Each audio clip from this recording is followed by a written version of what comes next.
one day God was going to show him Jesus, the Messiah, the one who was going to take away the sins of the world.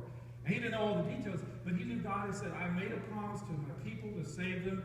In fact, I made a promise to the whole world. I made a promise to creation that this death and destruction and all these things that were brought into the world through sin is going to be done away with.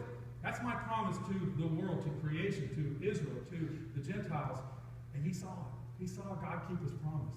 For Simeon, this was, as it says, good news of great joy. And I want you to think about his priorities.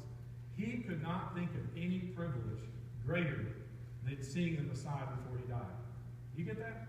Nothing else mattered to him but that he knew that he was going to see the Messiah. And why do you think Luke includes the story? I mean, we don't hear anything more about what happened to him. Maybe he thought that right then. He said, Lord, you take it. We don't know, but I think the reason that Luke puts it here through the work of the Holy Spirit is because he wants us to see how significant this encounter is to Simeon. Because he wants us to know the value of knowing the Messiah. He wants us to experience that joy of seeing the promises of God fulfilled. You get that? Because when you think of Simeon, look at what he says here. And if you go back to what he says in verse 29, look at what he says. He says, Lord, now you are letting your servant depart in peace, according to your word. You know what he's really saying?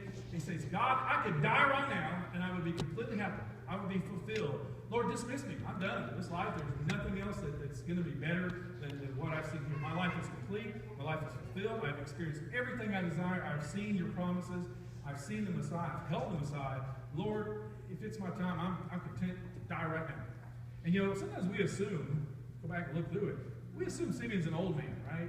If you know the story, you probably picture him in your mind as this old man who's waiting and waiting. We don't know that. It doesn't say that.